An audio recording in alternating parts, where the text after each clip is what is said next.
Welcome to Business Beyond Borders, the go-to podcast for CPA firms seeking transformative insights. I'm your host, Laurence Whittam, and with each episode we'll uncover key insights, best practices, and invaluable resources tailored for CPAs. From trending strategies to diving deep into outsourcing and offshoring, our experts will help in all areas of your business. Hey everyone, and welcome back to Business Beyond Borders. So I have a cool episode today with somebody that just rounded off a quick trip to Lapland, so to see Santa Claus with his kid as well. So that was a very cool convo. So we'll definitely touch on that a little bit for a minute.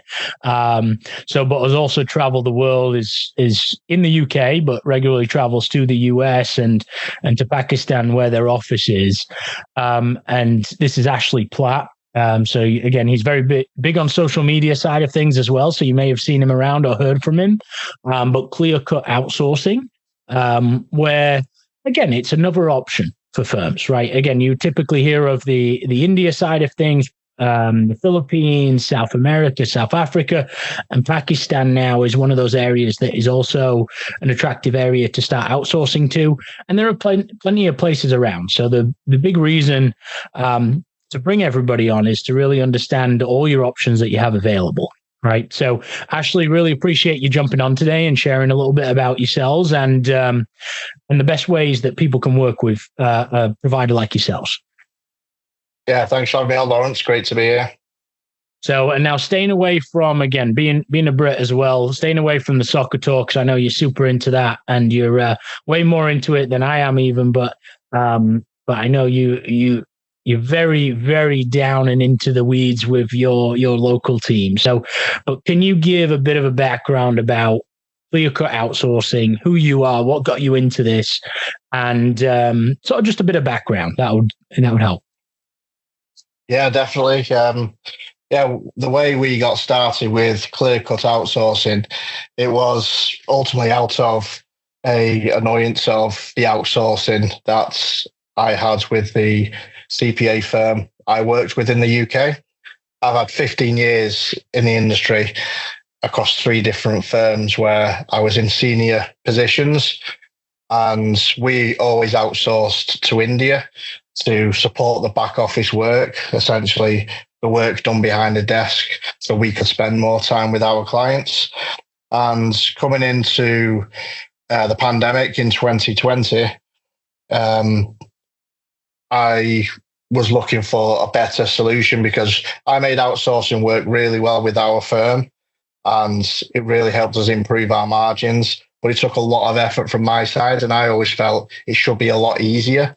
I should be given a solution which is needing some sort of adapting and work, but almost something where they can work for me rather than me work for them. So when we finished our engagement with the firm in India, who we outsourced our work to, myself and a director of another firm in the UK, we kind of clubbed together to reach out to accountants and CPAs in Pakistan. And we started off with 10 staff in that small office, which we set up in Islamabad. And those 10 were to service 6 for me, 3 for the other guy, and 1 spare because we expected some sort of downtime or gradual getting used to the way we wanted to do things. But within 2 months, I only needed 5, not 6, purely because the efficiency improved massively compared to what we had through India. So with that 2 spare resources we had, I reached out to the previous firm I worked with. They needed staff, they took it on board, and we then started to add a margin onto that. And that's really where we got started. It was just to help support the firms we worked for at the time, purely run at cost initially, because it was helping us out as directors and partners within our firms. So fast forward a few years, we incorporated in the UK, tried to grow the firm in the UK, and in the UK, there is a top 100 ranking of accountancy practices. We currently work with 8 of those as at today's date. And just through LinkedIn, we got our first American client. It was always in our pipeline to grow and expand into the United States. I've always loved the United States. I've vacationed there many times before the pandemic. So I always wanted to relocate and grow something in the States. But when that opportunity came up, we grabbed the bull by the horns and went for it. And we've since incorporated our LLC in the United States and been growing it predominantly across the East Coast. But with the expertise we've got, over 400 staff now in Pakistan, we have the ability to be able to work across any state, really. Okay. And then, so why Pakistan, right? So what came to just even the initial side of things, again, working from India initially, right? And that exposure, was it your partner that was from Pakistan and said, hey, you know what, we can actually do this there, or what brought you to that area to even start exploring it? So that really expanded for two reasons in Pakistan. Firstly, because when we'd outsourced through external providers in India, we found there was no real continuity. A lot of staff moved between companies. There's a lot of outsourcing set up in India at the moment. But my business partner, he is from Pakistan. So the conversation originally started by saying, do you know any accountants in Pakistan who are looking for work? And because of visa issues, we weren't able to employ them. So that's why we came up with the idea of setting up a company in Pakistan through my business partner's name, because he was born in Pakistan. And that's really where the whole thing started. Okay. And then, so when it comes to Pakistan, and again, because you've got the experience of India as well, right? And that's, I would say, the UK market when it comes to accounting firms there, like India is generally the go-to, right? In a lot of cases, and it has been for a number of years, where there's been a lot of exposure, a lot of experience doing it. So, and you've mentioned you work with 3 firms themselves, like doing it to India specifically. So where does the cultural difference come up when it comes to India to Pakistan? Is there much of a cultural difference, or what should firms think about if they're looking to start working in Pakistan? One big thing I find is the motivation of the staff, because when you're in a market such as the US has, where there's not enough CPAs to go around to fill the need and the demand of firms. So you recruit a member of staff in the US, and if they're not happy with the working conditions, or even something as basic as they just don't like their manager, they can just leave and find another job, maybe get paid a little more. There's no real loyalty from that side of things, and almost an inherent level of arrogance to the job as well, saying if I don't get what I want, whether I deserve it or not, I'm going to find another firm that will give it to me. So I started to get that sort of vibe from the Indian market as well, where the quality of the work was good. Everything was good with there, but I never felt like it ever went to exceptional with the work that we came across. And the only way we got to the high standards that we was able to through India was through a lot of work from my side. And what I found with the staff in Pakistan is because there's not so many outsourced companies in Pakistan, there is a lot of accountants there who are out of work and not able to find jobs. When they do get that job, most of them work for large firms such as Deloitte, for example, where we've had a few staff from Deloitte, particularly when we're sourcing for our American clients. We find there that once they find a job, they do everything they can to work as hard as possible, make sure the quality is there, and they will run through walls for you because they know how hard it is to find that job.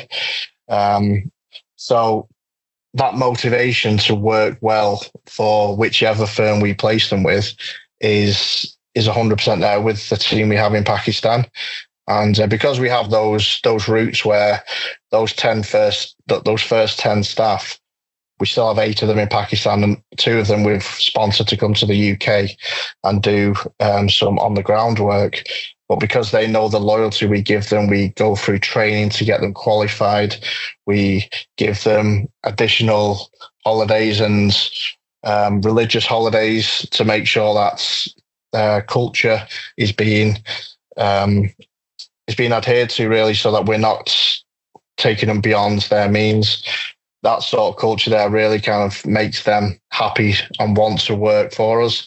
And one of our unique points that we have is we want them to work on the time zone that suits you. We don't dictate they must work 9 to 5 in Pakistan.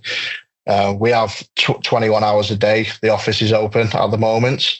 As we're expanding in Australia, that will probably go to 24 hours at some point.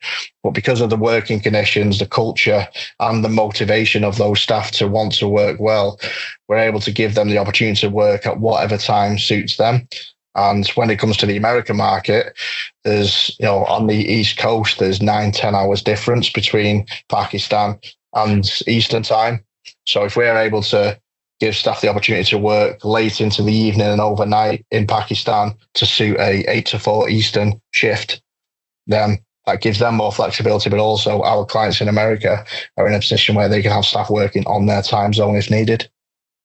Gotcha. And now let's talk a bit about the pipeline side of it, right? I mean, what does it look like? You've touched on it, right? In terms of there are a lot of accountants there that maybe don't have positions. So the loyalty goes up a little bit when they get that job. They want to keep it, right? When it comes to outsourcing firms. So what does the number of accountants to an extent look like over there? Are you going to find, expectation wise, are you going to find accountants with a lot of US experience, or should we go into it from a US CPA firm with the intention to find somebody with a good accounting background, might have to train on US nuances, right?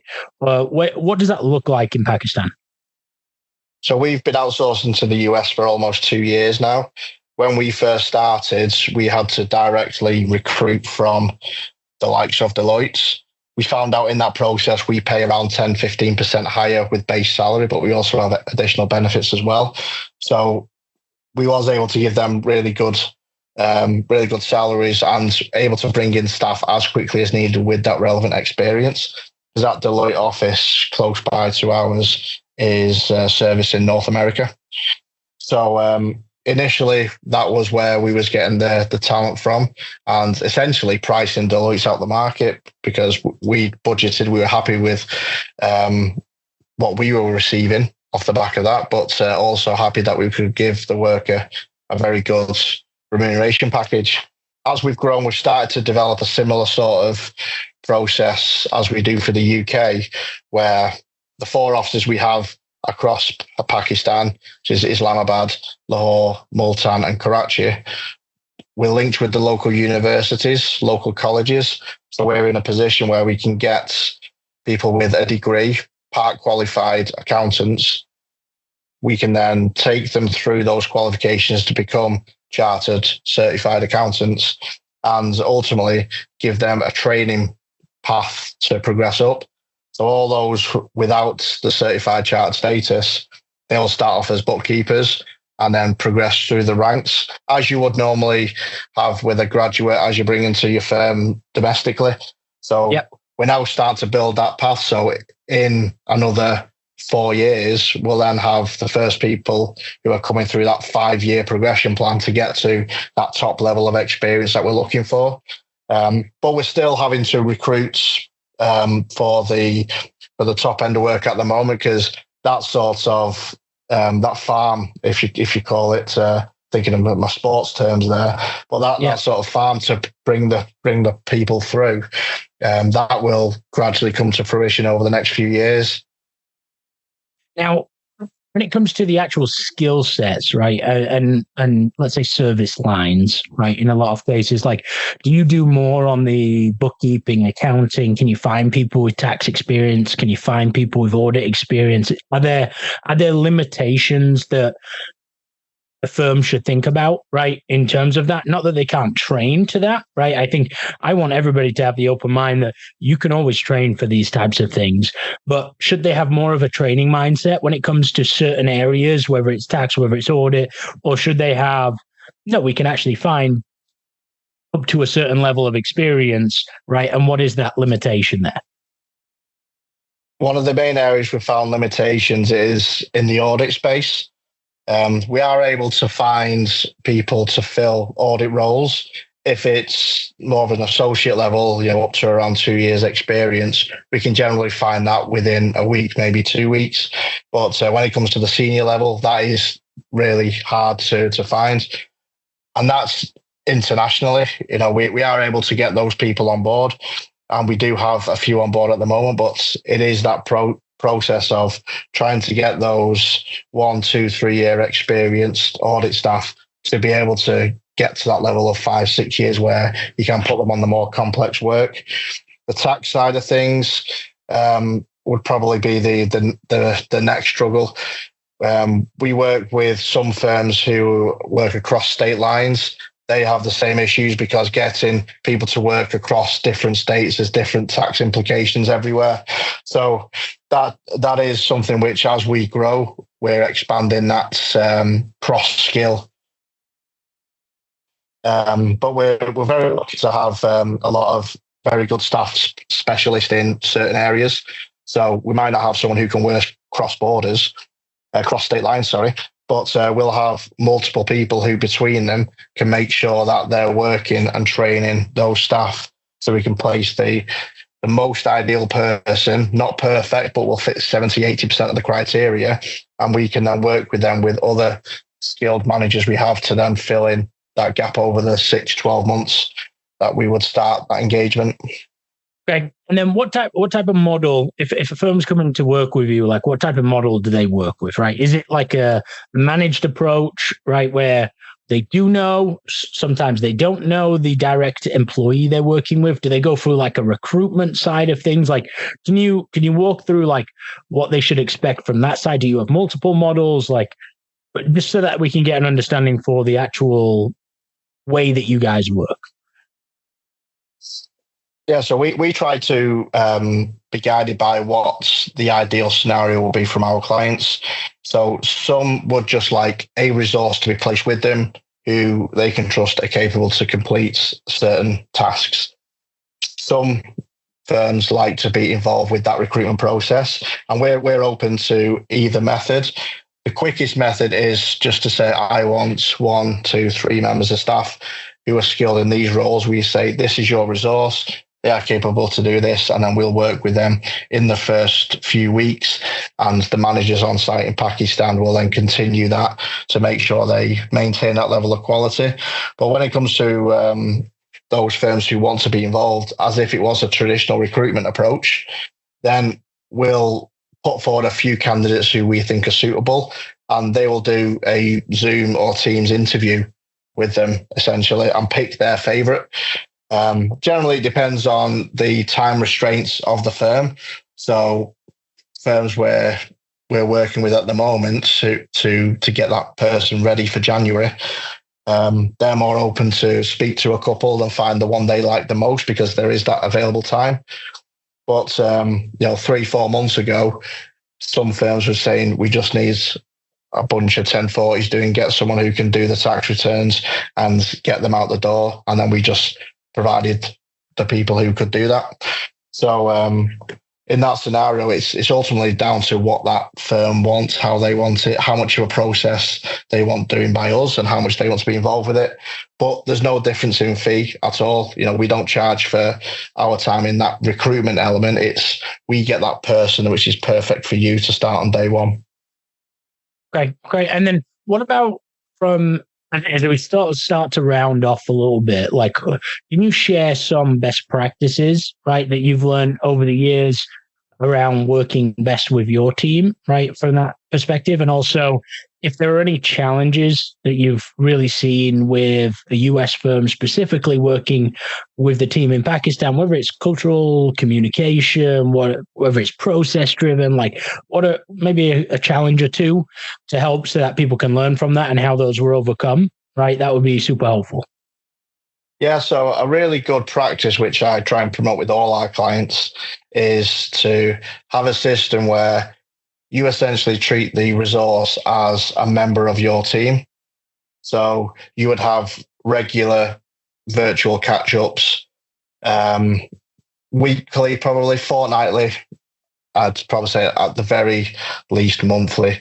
But having that weekly catch up means that you're able to build a relationship with them, and replacing that old pop by someone's desk, have a couple of minutes chat about a couple of pieces of work, replacing that with a Zoom meeting kind of keeps that sort of mentality going where you can just have that quick catch up as you're passing. So that still enables you to do that.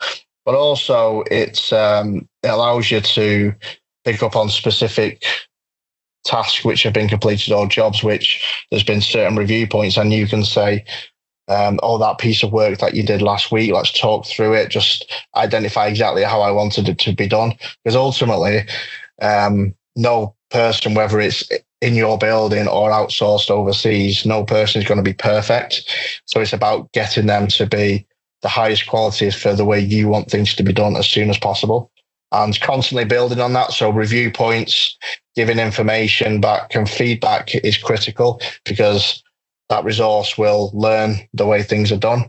And if those changes are just made quickly by the firms in the States and then sent out to clients, the team in Pakistan are not going to learn that difference. It may be a quick change to make, but if the team in Pakistan makes that change, then they'll learn it and make sure it's done that way in future.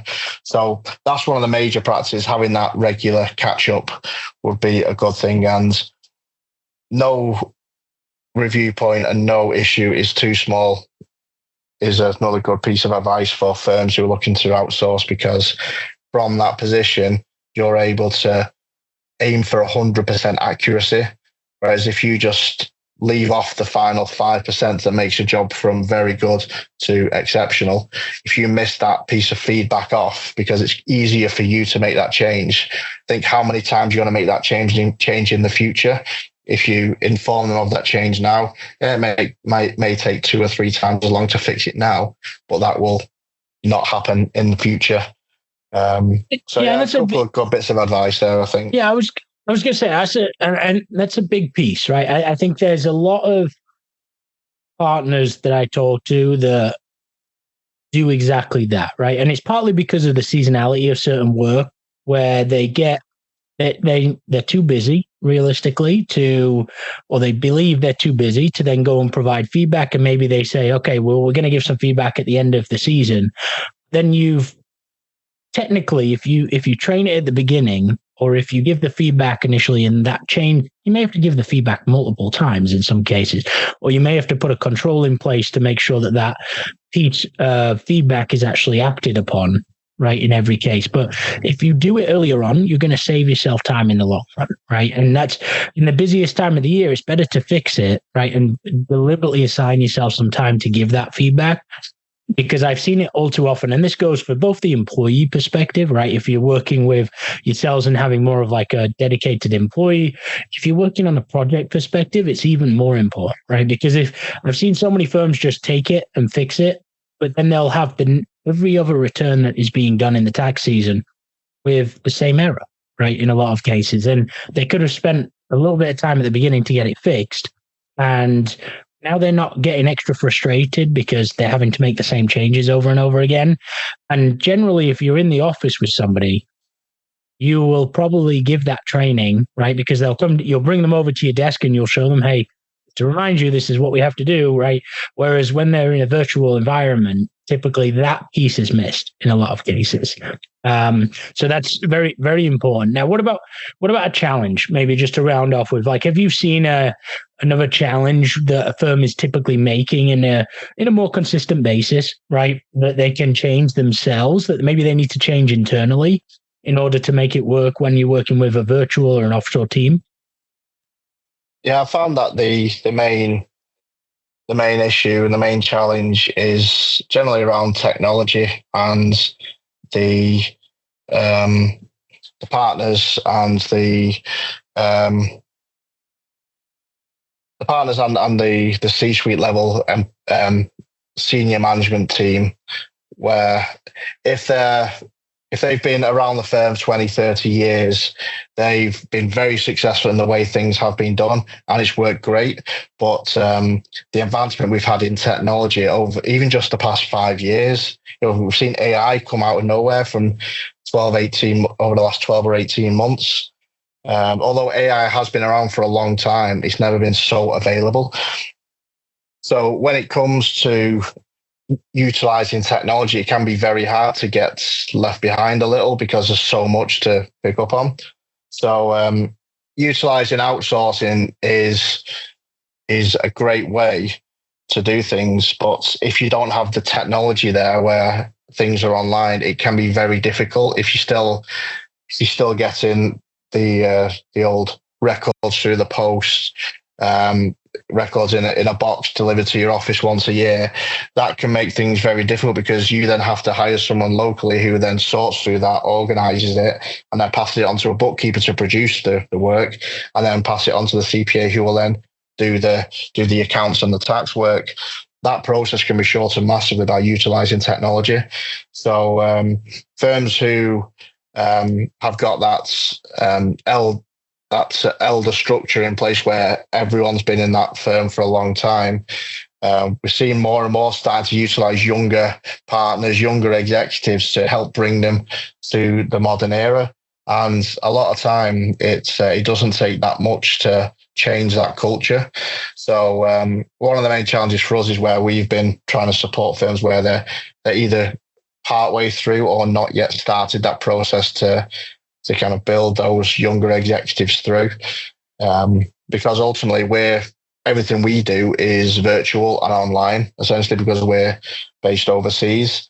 And we've had to turn away some engagements because we've not felt we can do as good a job as we could possibly do because that element of technology is not in use. And that doesn't mean that firms have to be exactly on trend with every single current bit of technology. It can be as simple as, is there automation in QuickBooks available for the bookkeeping?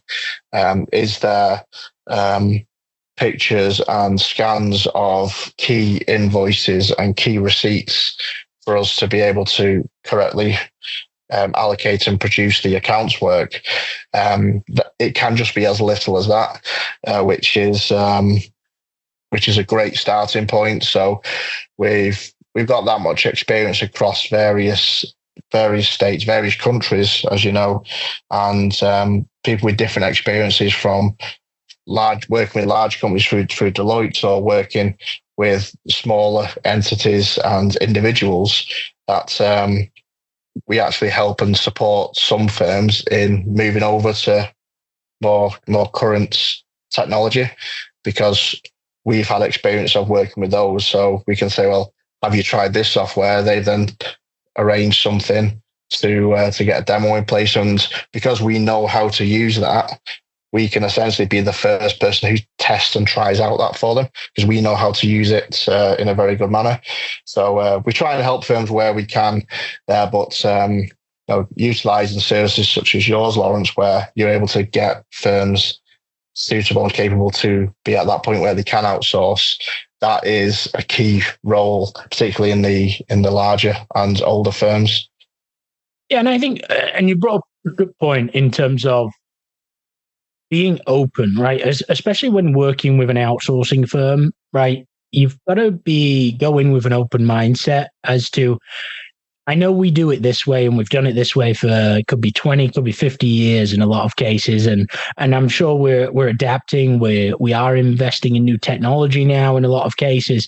But the other benefit of working with an outsourcing firm is they are typically working with numerous CPA firms, right? They're seeing different things, and it's not about sharing the trade secrets, but it's about sharing the best practices, right? So, but if you don't listen to them, right, and in terms of bringing them to the table as a partner, right, they can't know how to improve it until they understand what process you have, because you may have the best process, right, in a lot of cases, but in many cases, that's not going to be the case, right? If they're working with 100 firms, the likelihood is you as a new firm coming into them do not have the best process for the bookkeeping, the accounting, the tax work, and the audit work, right? So sharing that and making sure that you listen to now advice coming back as well, right?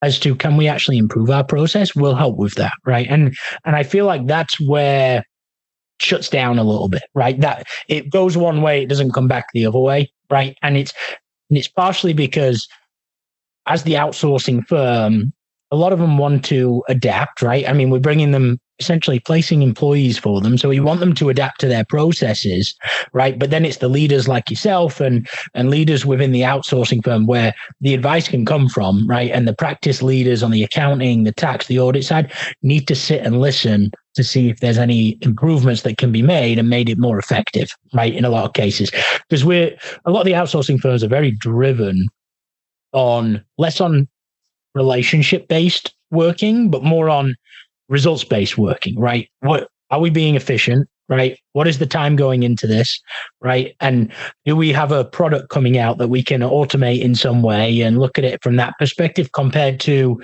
do we like the employee sat with us, right? Again, that's an element of it, right? And we want to invest in the right team members, but it's very, very reporting based type work in a lot of cases where we want to show the productivity, we want to show that efficiency, whereas a lot of firms don't necessarily run to that extent, right? From what I see.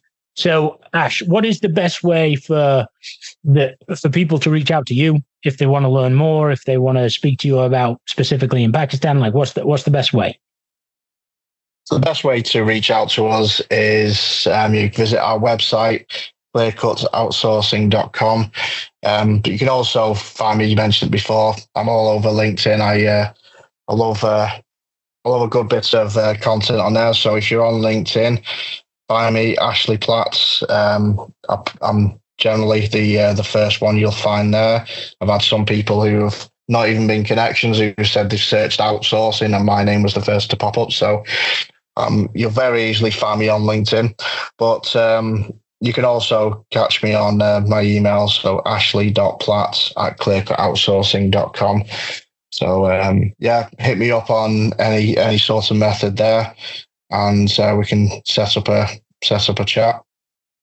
Perfect. Appreciate it, Ashley. I appreciate you sharing everything. And we'll post all your information as well with this. So if you want to reach out to Ashley, feel free to. Again, everybody, a lot of people in this profession are very open to talking about it, right? It's not about getting started day one, right? Talk about it, see where it fits in, explore your options, right? In that sense. And again, see what you need to do to prepare yourself better, right? To get into the outsourcing side of it, because it's going to be very beneficial in the long term for you. And it's the sort of one of those elements of the way forward, in addition to technology and processes. But outsourcing is definitely an element and a global team that a lot of firms are looking into now. Okay. So appreciate it, Ash. Thanks, everybody. And we look forward to seeing you on the next episode of Business Beyond Borders. Thank you. Thank you for tuning in to Business Beyond Borders. I'm Laurence Whittam, and it's been a pleasure bringing you impactful insights tailored for the modern CPA firm. Remember, the world of accounting is vast and ever evolving, and we're here to navigate it together. For more resources and episodes, don't forget to subscribe and reach out to our experts. Until next time, keep pushing the boundaries of your business and explore the limitless possibilities beyond borders.